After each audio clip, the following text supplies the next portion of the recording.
Give me the green, you brought. Tell them what happened to you. Tell them what happened to you, King. King, tell the truth, King. The green. Oh, she's back, King. You traumatized by Adam. Got it? I know you traumatized by Adam. Hey, mean girl. Yo, darn, you dirty slut, bitch. I'm gonna tell you again. Stop projecting what happened to your daddy, what happened to you when you was young. We all know somebody took a booty hole as a little child. Don't get mad at us, bitch. Go deal with that trauma somewhere else. Alright? I know you want my big dick in your fucking mouth, bitch. It's not happening. Because I know you got AIDS, herpes, and all types of other shit, bitch. So shut the fuck up and stop saying my name, bitch. Muting me. Thank you. Yo, me girl, who's that? Are you guys seriously still saying the same shit? Can we move this conversation forward? This is ridiculous. We gotta get serious now. This is childish. This is ridiculous. Try to be fair and Somebody kicked me, thank God.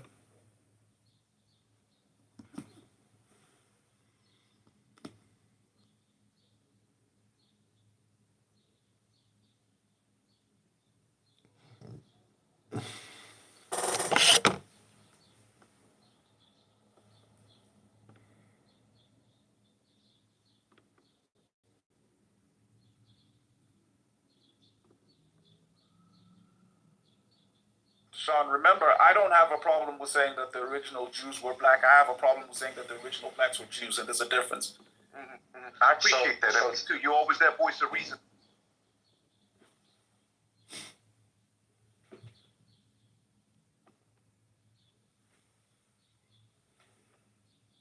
سبعين فرقة وافترقت النصارى على 72 فرقة وستفترق هذه الأمة على 73 كلها في النار إلا واحدة.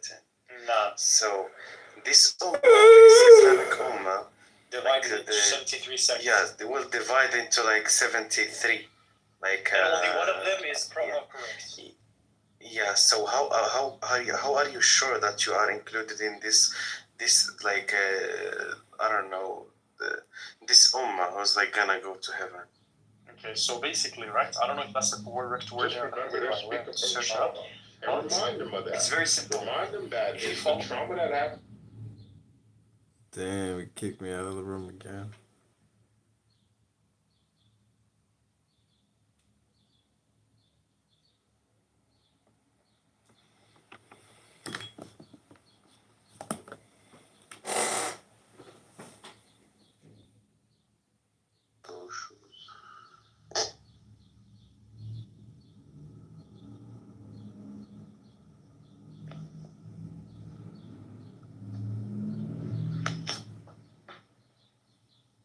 Okay, I think North America and Europe have gone to sleep.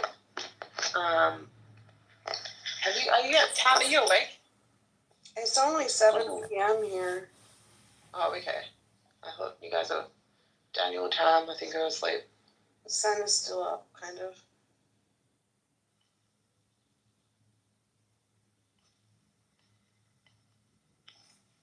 But yeah, it's really pissing me off, dude. Like, this guy, he supports Hamas. He even supports ISIS.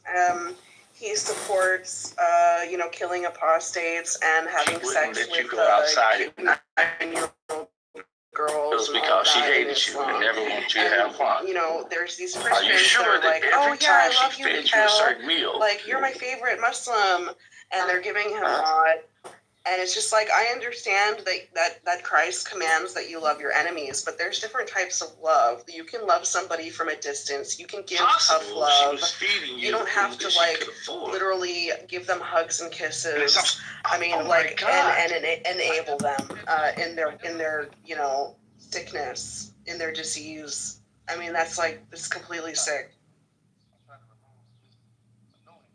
Yeah, I think it's a matter of love, trying to wake people up from bad ideas. No! Oh, you hate them? Exactly. No, I actually love them, and I love the world, and I don't want the world to be a horrible place. Yeah, it's not like Jesus Christ just gave everybody hugs and kisses and said, "Oh, you're doing all right. God loves you just as you are." Like that was not his approach. So it's like, it's just really weird. I don't understand it. It really pisses me off, and it feels like a huge betrayal, actually.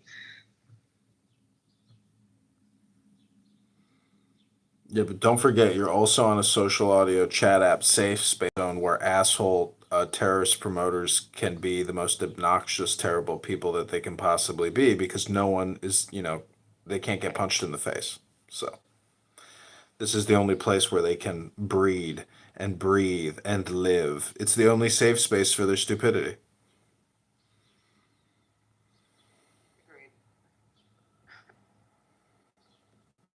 But why do they have a safe space in Christian rooms that Christians create, and they're modding them and empowering them? I do not. It really is like you're betraying us. I don't get it. It's part of the same syndrome of stupidity. A lot of the Christian rooms on this app you could barely call Christian. It's almost like depression, sorrow rooms. I mean, it's very little spirit in those rooms.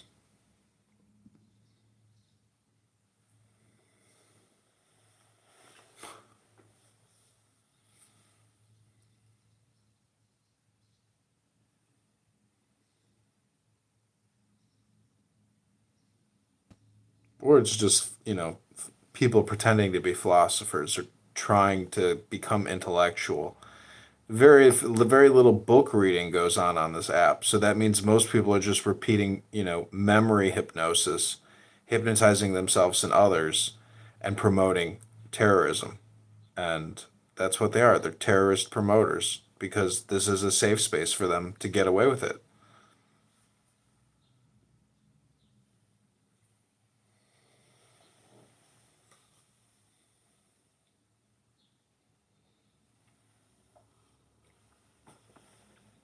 But it's not just Israel, it's also America and really the whole West. They're anarchist revolutionaries. That's what they truly are.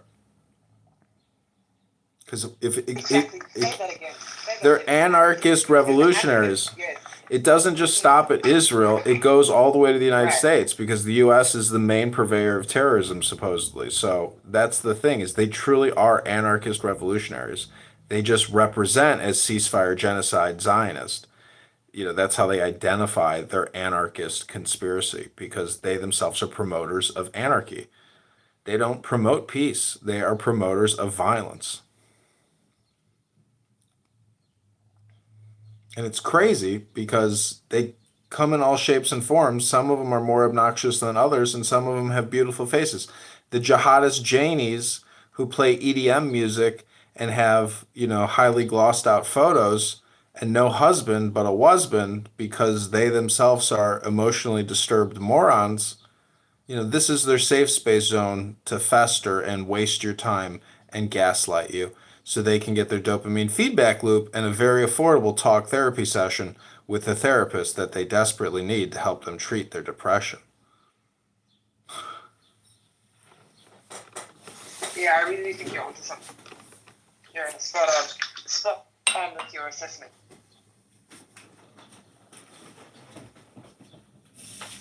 The jihadist movement is definitely in bed with the anarchist movement, and there are many anarchists throughout the West that just want to see chaos. They don't really care. They're losers, as you say, they're depressed. Many of them, they have zero ambition, or, they've got, I don't know, many of them have that communist type mindset where they want the handout. If they can't get the handout, you know what? Let's just burn down the system.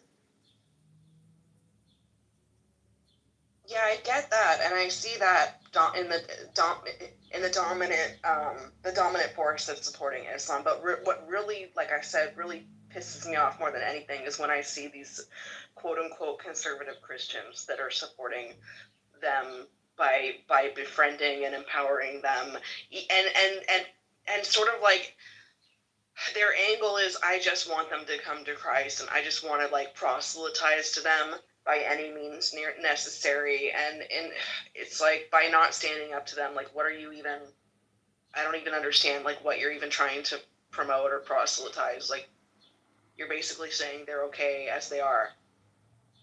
Right, and can I be honest with you? When it comes to proselytizing to Muslims as a Christian, I'd actually argue that you have to learn something. Like to be successful in that, you have to kind of be like you, like as in somebody that understands them, and then they're able to kind of see themselves, you know, and then they will kind of convert over. But many Christians, they don't actually understand the faith, so I just think they're proselytizing falls on deaf ears. But I'm actually, even though I'm an atheist myself, I support the conversion of many Muslims to Christianity, because many of them, you know, they say to me, oh, you know, even if I've got problems with this religion, where else will I go? And because I really need some type of spiritual something. And I would recommend Judaism, but it's a little too hard for the average person. I feel like, unless you're born into it. So Christianity is that option, I think. So like it's not silly, the concept of converting them to Christianity, but then what's silly is oftentimes the methods that they're using, you know? To Christianity as Judaism light. You know, Judaism's never going to be a world religion, a dominant religion, because it is. There's a lot involved. Yeah, so a friend of mine was really thinking of converting to Judaism because he really liked it. And then he was telling me, he goes, and then he worked out it was like 600 and something rules. And he's like, you know, maybe I can be a Jew in spirit, you know. I said, just support Israel. It's easier.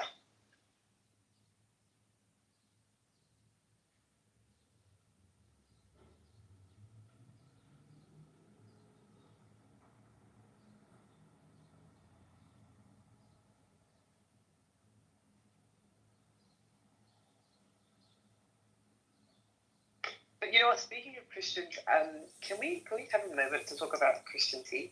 So what the hell is going on with Sam Shamoon? What's going on there? As far as what? Like, was he beefing with Christian Prince at one stage? I can't remember what the exact thing was. He beefs with everybody, just like Matthew here. Yeah. Yeah. Okay. Does he? I mean, yeah. Maybe it's an Arab thing. Yeah. Exactly.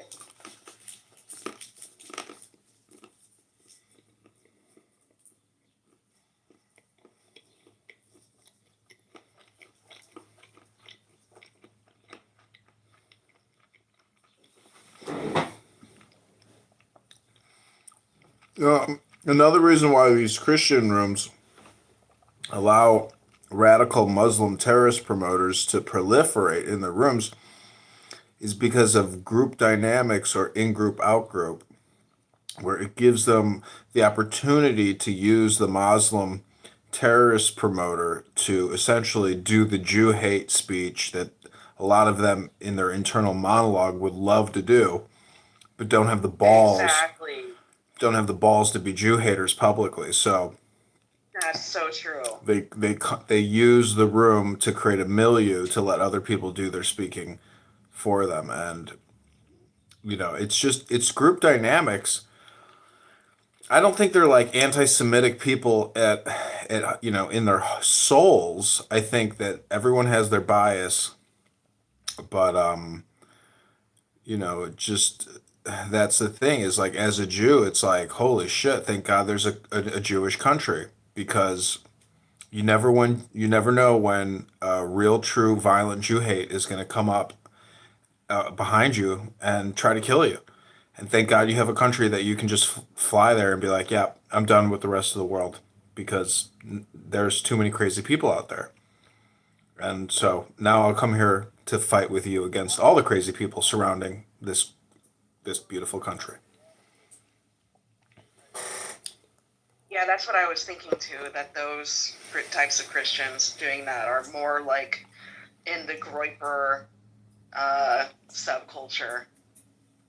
No, I think it's so pervasive in all Christian communities, where they would just let it slide because they're oblivious, you know, and they themselves have such bias against Jews, and they're not even aware of their Jewish bias. It goes both ways. All this white racism, hate speech stuff that you hear from people and people saying Jew all the time, I mean, you might as well start saying nigga all the time because they're not awake and they hate. A lot of black people, everybody is just full of hate and anger, piss and vinegar.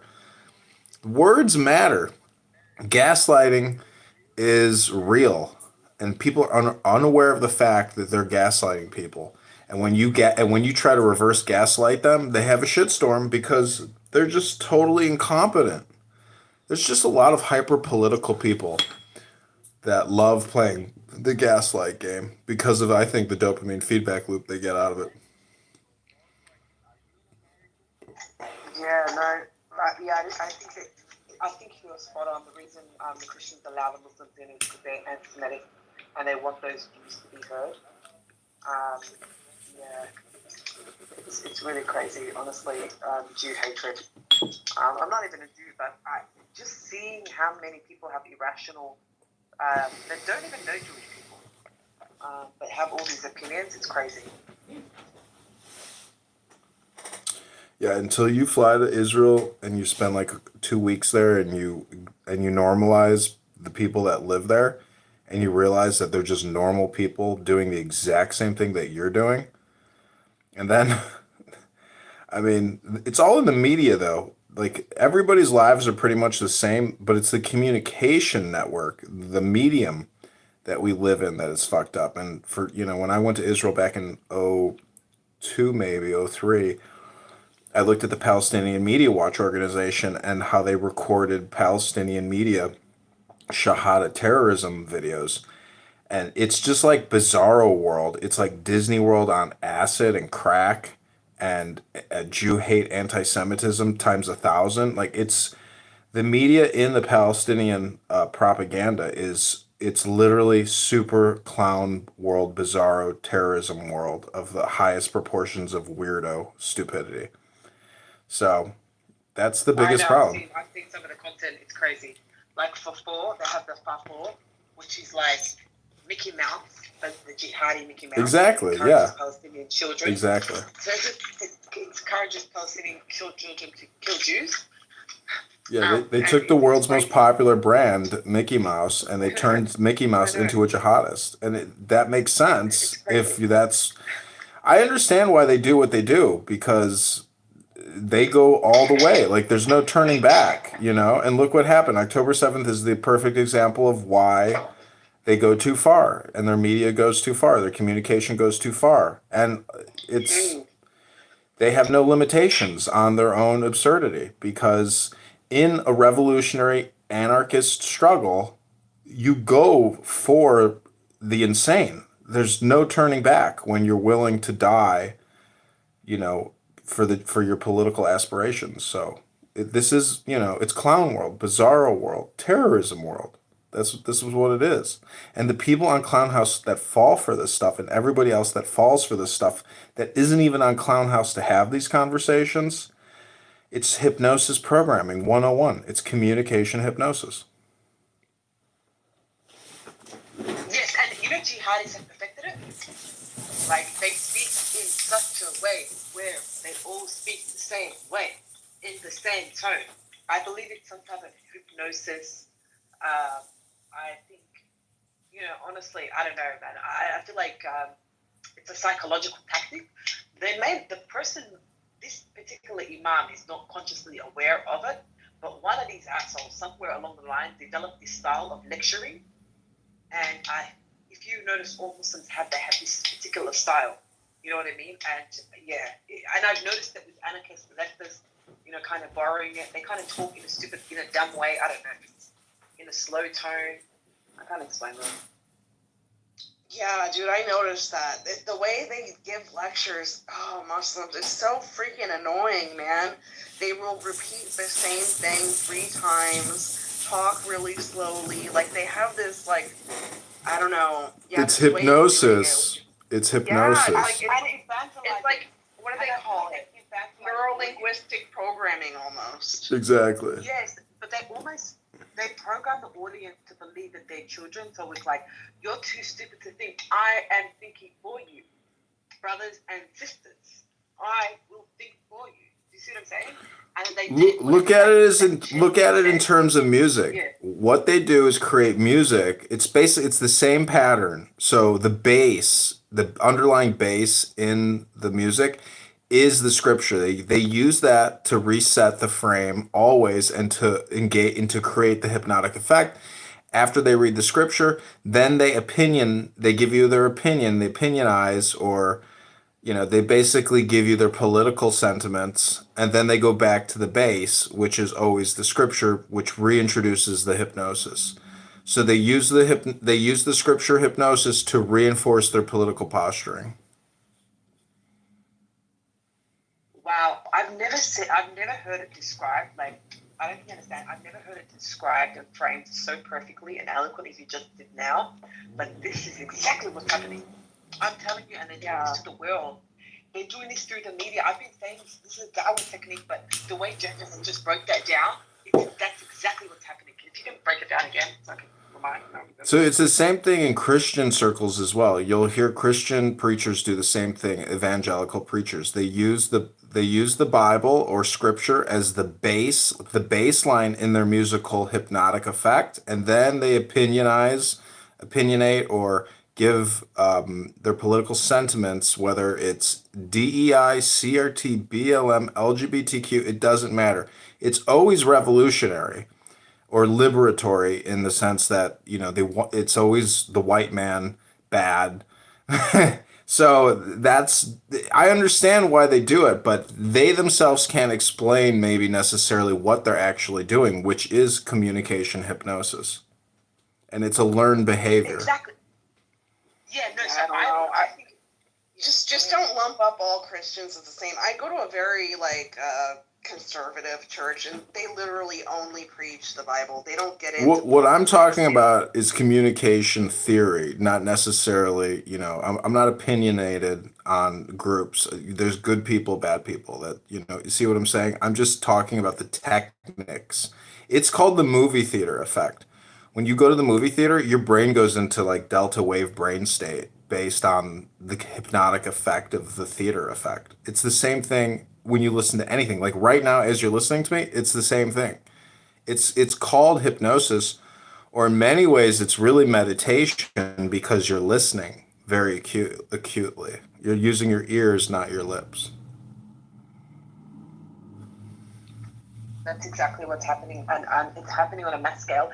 I don't think the most of these chefs and so on are too stupid to have come up with this, but I do believe that this is being indirectly taught in these institutions, like the Islamic institutions that pump out these chefs, like in Saudi Arabia and Egypt, where it's the main centers for Islamists to come out of, because that's where they learn to become chefs or imams.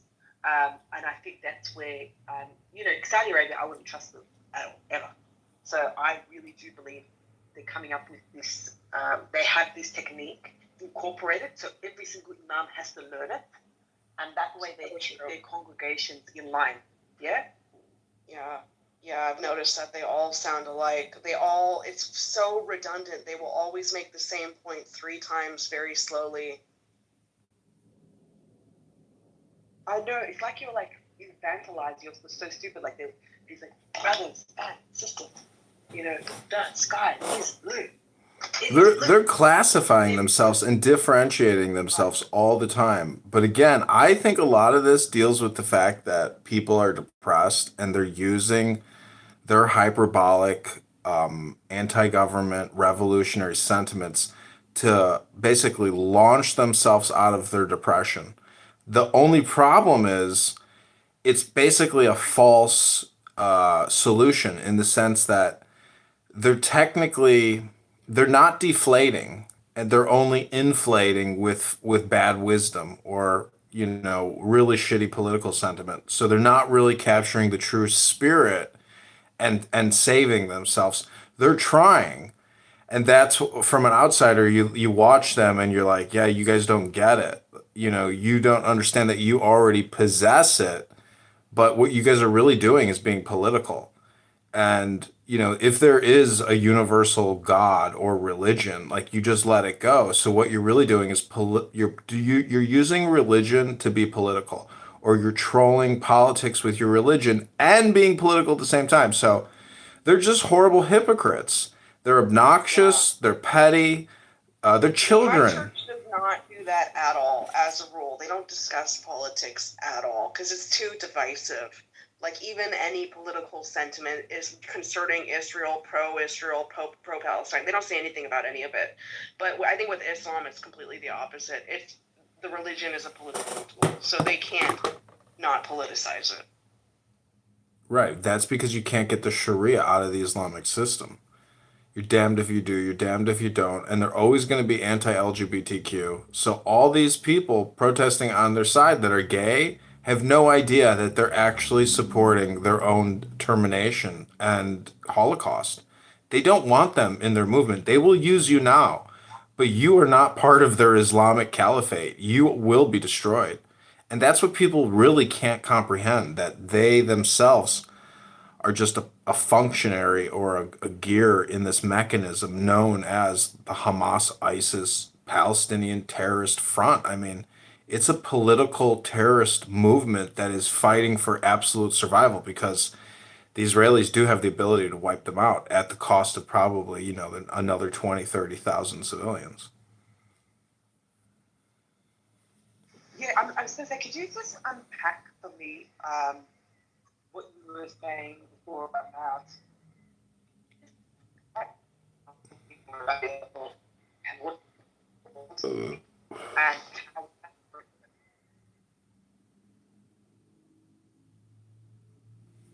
You were breaking up, man.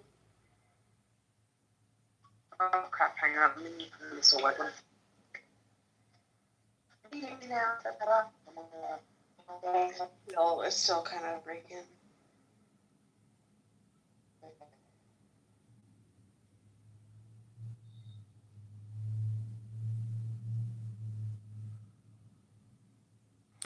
Yeah, I mean, all I can say is in terms of communication theory, I understand why the Palestinians do and say what they say because they don't have the biggest stick to fight back with. So they have to maximize their propaganda speech. And I get it. And that's why it's so horrific and disgusting.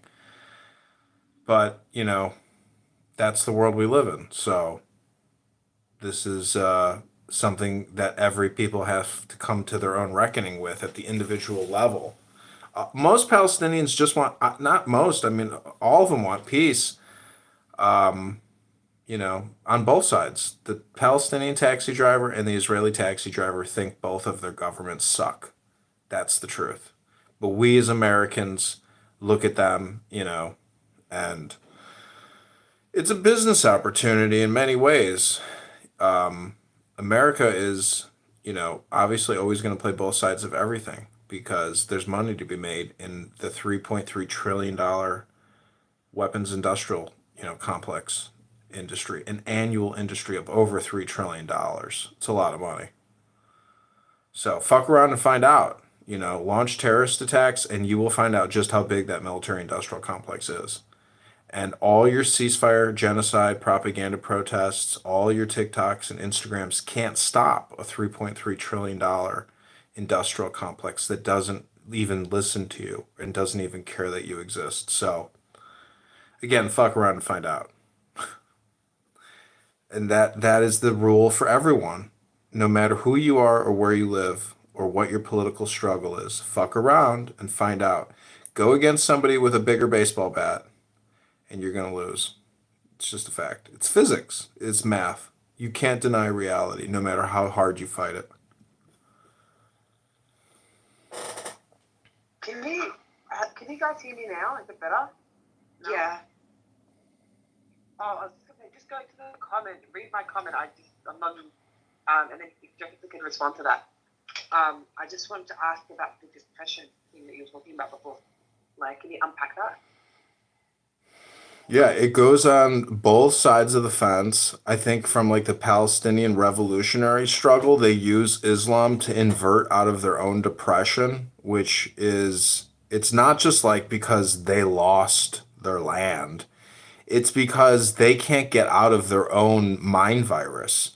They program themselves with shit programming. So they program themselves with murder, death, kill, and that is a depressing thing to hear all the time. There is no, in terms of neurolinguistic programming out of depression, they program themselves into fucking terror. So that is a depressive state. That's homicidal ideation, suicidal ideation. That indicates a depressive state. So this is why I say Mahatma Gandhi won the war against the British because he didn't form a violent revolutionary struggle. He organized a peaceful revolutionary struggle, and that trolls the military-industrial complex in a way that violent resistance can't. So if the Palestinians really wanted to shock the world and troll the world and maybe even win the war, they would declare themselves, peaceniks, and they would surrender in mass and make it a giant Instagram spectacle and show the abuse as much as they can and try to win the propaganda war. But they can't do that because they have programmed themselves so much and so hard into Islamic medieval jihadist homicidal ideation. They can't escape their own programming communication. So, that's the situation that I have the opinion of. And I think a lot of the depression stuff is, the hyperbolic communication is always the inverse of a depressive state. It's mania is what it is.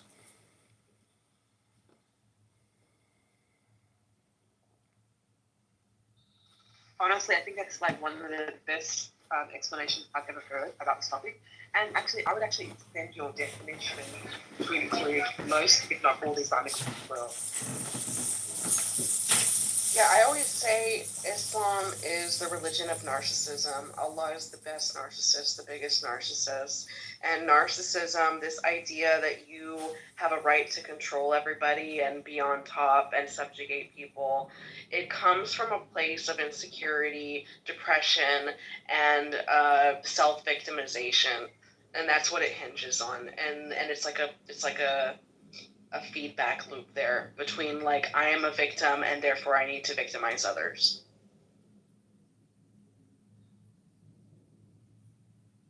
Exactly. Couldn't have said it better myself. It causes, I feel like this ideology causes narcissism, delusional thinking, but I couldn't agree more with it. And actually bipolar, it's funny because Jefferson just mentioned essentially the symptoms of bipolar. And actually I was having this discussion with a friend of mine, and because it seems to be a widespread problem in Islamic, I don't know, there's a lot of very high cluster B type illnesses, high rates. I mean, I don't have the stats on hand, but yeah, exactly what Jeff. I think Muslims play victim only when they are in a weak position, like in Palestine. But when they're in a strong position, right, they don't make any excuses. ISIS was not making any excuses, right? But the Rohingyas, they were in a weak position in Burma, but they were killing and raping in Burma as well. I mean, if you look at the initial reports from Amnesty International, it was all against the Rohingya until they realized, oh, these people are Muslim. Let's not talk against them. So I think wherever you see a loud media voice from the Muslims, it's only when they are weak, right? But Saudi Arabia doesn't make excuses. Iran doesn't make excuses about victimhood, right? So, and Muslims are weak wherever they're in minority and they're taking over a larger majority, like in Israel, like in India, in India, Muslims are always victims. They kill and rape, right? But not overtly. Unlike in Pakistan, where they're very overt with their actions. They're direct. In Pakistan... Shiva, what happened to that Brazilian tourist that came to your country? What was she gang raped by Hindus? So in Pakistan... But she went to, before that she went to... Here's a jihadi. This is how Western jihadi look. They wear suits and ties, but they believe in child rape. They believe in a prophet who raped a little girl. This is a Western... I will come to the Brazilian lady. You tell me about Aisha. No, this was the question, though. Tell me about Aisha. Motherfucker. I removed him. I think there's a troll. I was going to say, you know what? He's got all this stuff in his bio, but he only follows. He was a friend of mine. My bad, Shiva. By the way, hello, Shiva. So good to hear from you. Hello. You're one of my favorites on this app. It's okay. Yeah, Thanks. yeah. All good. Don't acknowledge. Yeah, I know that Egyptian turd nugget. He's a terrorist promoter. He believes in destroying Israel, destroying America. He thinks that America and Israel are the great Satans and the evil ones that did all the murder. I mean, you could, this is the thing as an American. I mean, I can look at the Iraq and Afghanistan wars and know that those were huge strategic blunders. You cut the head of the snake off and run back to the hills, and you don't need to do this nation building bullshit. Get your justice, get your revenge out, but make it swift and you don't need to just deplete the treasury, making it a giant scam. And I think that's what has happened with the wars. There's just too much money being made, and so the impetus to go all the way is always there. But if Israel doesn't essentially really get rid of Hamas, they'll still be there.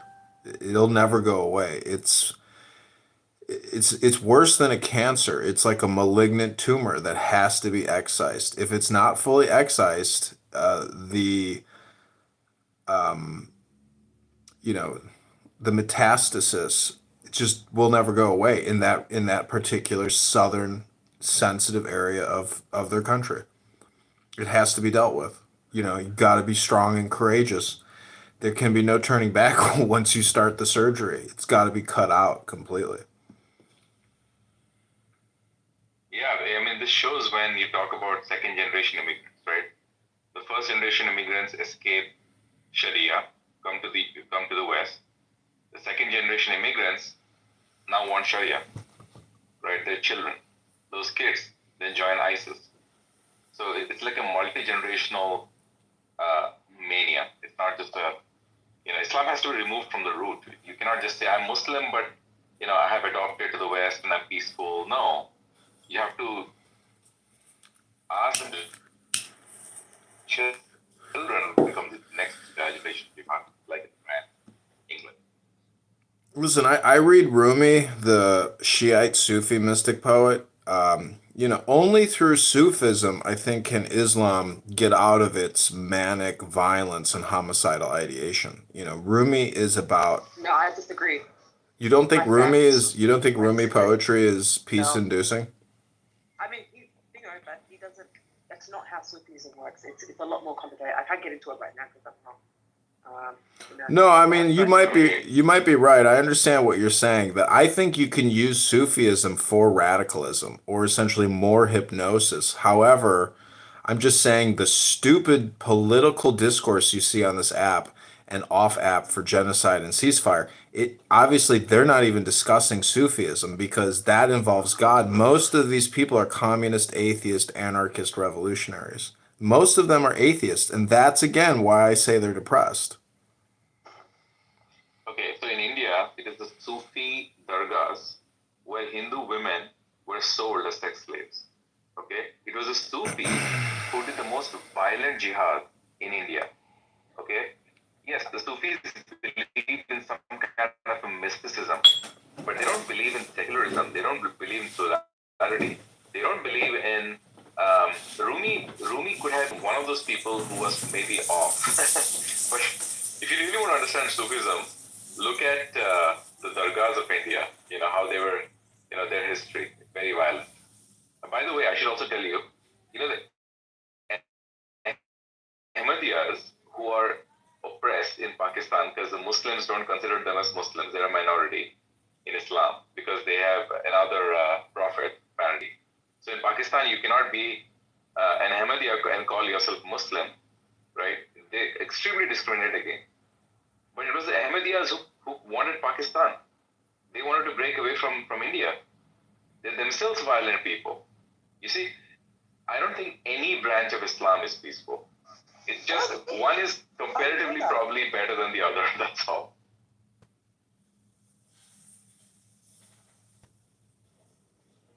There's a great talk on YouTube about Sufis in Islam, and I can share it with the room. No, see, I agree with you. Just give me a minute, and I'll comment on this topic. I'm just Listen, as someone who sits in his underpants and drinks red wine and smokes weed and reads Rumi on a Shabbos, you know, that is not going to drive me into a jihadist frenzy. But I can see how if you were like a battlefield commander or some type of Islamic propagandist, you would use, you know, is all Islamic scriptures to essentially drive people into, you know, terroristic violence. So I can see how Sufism can be used as a neurolinguistic programming weapon to get people to commit violence, because in the mystical state, it's just like Arjuna in the Bhagavad Gita talking with Krishna, being compelled to go commit, you know, fratricide, homicide against a brother, a cousin. So, you know, this is the danger of Sufism or religion. It deals a lot with Hinduism in terms of the chakras and the Kundalini, where you could call it the spirit of God. It's a powerful hypnotic neurolinguistic implant to drive people to commit horrific acts of violence. But that's what the Shahada commercials in the Gaza and the West Bank for 20, 30 years have been promoting. And that's what you get. You get rampant, indiscriminate, non-select targeted domestic terrorism from jihadists who are depressed and then watch a Shahada video on a Tuesday at 3 o'clock after watching Sesame Street. Yeah, you don't understand Hinduism, my friend. Don't go there. I can explain. Hinduism is not about peace. Okay, the assumption that somehow you have to be a good person, you should be peaceful, I think is stupid. Hinduism talks about when to go to war. When should you go to war, no matter who the opponent is? Not to spread your religion, not to impose upon them your culture, your beliefs, but because they have done wrong to the people. Just like, why should Israel be fighting this war? There is just wars and there is unjust wars. Islam fights unjust wars because they want to dominate, right? And in the Gita, Krishna talks to Arjuna and to say fight, because these are the people who wanted to rape your wife. These are the people who took away all your lands. You are the king, right? So it was about injustice, not about imposing your belief on another. I hate this representation. Oh, you know what? There's violence in a religion, so it's a bad religion. Well, No. Shiva, I'm not going to presume to know everything about everything, but look at your PTR and look at Migzed's PTR. To me, that's the same symbol. So what I'm trying to tell you is there's a universal symbol, and that is essentially Hermeticism or Neoplatonic mysticism, which is above and below, below and above. Or in Hinduism, you call it the Kundalini system, which is the chakras or the spirit of God. And that's the universal mythology, or I guess iconography of the mystical aspect to an understanding of God. And it's the same thing in Sufism. The twirling dervishes are essentially deflating their egos and becoming nothing. And in that process, they're creating peace. But see, in many ways, peace is a subterfuge or a subversive way of going about doing business. Because at the end of the day, you know, and I know, violence is always going to break out. That is a constant in human history. So the peace movement in many ways is a lie. It's a propaganda. Peace is not possible and peace is not sustainable. I mean, that is something humanity should accept. The point is... It's an interesting question, whether or not peace is possible.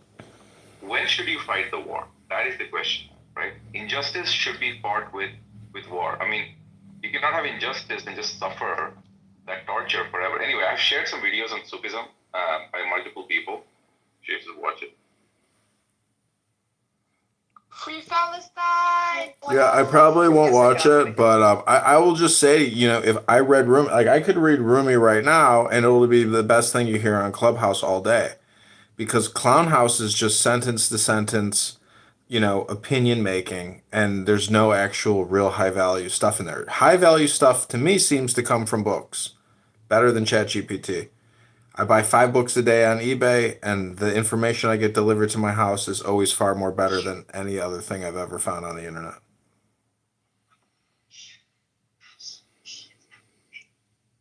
Hey, Zed, you talking? with that comes to jihad.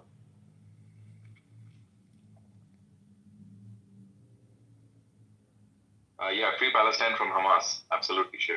Yeah, actually, I'm Jewish. Free Palestine from Israel. See, that's why in Israel you could have, subversives in the government, in the society that want to overthrow the Israeli government. And those revolutionary aspirations are tyrannical and homicidal in ideation. It's disgusting to think that people want to violently overthrow anything. There's no need to do that. It's a communication paradigm that has to be inversed. To take a gun and bullets and, commit war crimes or crimes against, your neighbors is absolutely insane.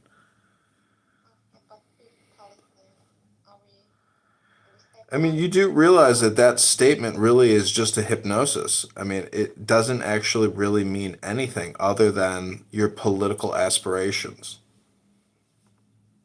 Free Palestine from Zionism. And then what? Then you'll kill each other? The Muslims will start cutting out each other's heads? After getting a free country, like in Syria, like in Iraq, like in Iran, like in Afghanistan, like... I mean, sure, you do realize when you say free Palestine, you are essentially promoting for violent revolution. You are a terrorist. You're promoting violence, and you don't even... I don't even think... No, I'm Jewish, okay, first of all. Yeah, second of all... Congratulations. I'm a German Jewish. Congratulations. So I'm more... Oh, that's even great. That's so fabulous for you. So great. But you do really... If you want a free... But you know what? What? Free Palestine. That sounds great. But do you encourage violence? Do you promote violence? No, but I ask you something, yeah? If I hit you now with some stones, yeah? And I take guns, and I grow up, and one day I think about, why my dad die? Why my mom die? Yes, I get to be a terrorist. This child that lose her parents or something will be a terrorist, yeah. And I understand why. If someone come and kill my parents, yeah, I will also be. Sure, it's just your opinion that child is going to be a terrorist. Sure. No conflict would ever end if most people did that. No conflict would ever end then. Actually, most people get over it and they move on.